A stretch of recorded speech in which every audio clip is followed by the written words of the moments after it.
Okay, our next question is from Talia. Talia says, "Hi, Jordan. Thanks for these office hours. They're always super helpful. Hello. I have a question about scene goals and character proactivity. I've heard sort of conflicting Mm. advice about how proactive characters should be.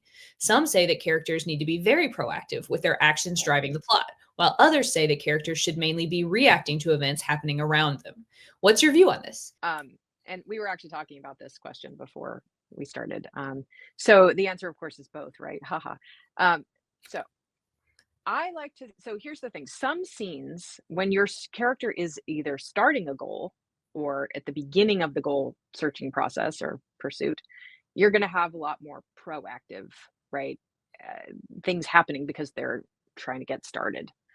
When that goal has been more underway, especially if it's taking several scenes to complete or fulfill, you may have more proactive, proactive leads to reactive. So if I've set out to achieve something, let's say my character is about to be evicted and they have to go to beg for money from their estranged father. So they set out to go do that. And then this estranged father, so they've taken the action, they're proactive. They get to the father's house. He's a jerk.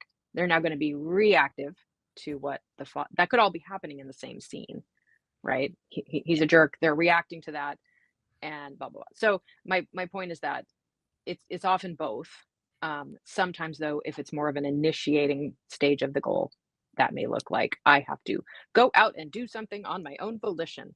But so much of a novel or a story of any kind is actually that interchange between um, I'm pursuing something of my own volition and I'm responding to the things that are happening as a result of that, as a consequence, and additional sub threads and characters. So I think I think it can be a mistake to get too literal with writing craft direction. If you're sitting down to write your scene and you're like, I gotta be proactive, I gotta be reactive. It's like, think more organically in story. Think about what happens when people are in, think of all the movies and great books you've read, right?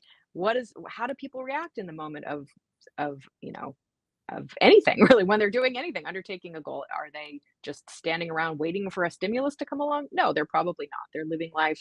They're talking to people. They're encountering things. So I would worry.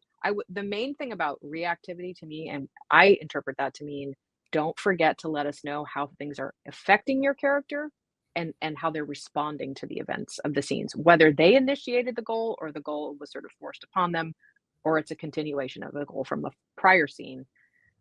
Think about, you just don't want your character in every scene to be waiting for instruction. That's the proactive part, right? And so if you think in terms of like how can they be responding to what's happened already, what do they need to do next? That I think that can help you think more organically over just proactive and reactive. If you enjoyed this video, we've got a lot more on writingmastery.com. Check the description for links to our blog, free writing tools, and more. Happy writing.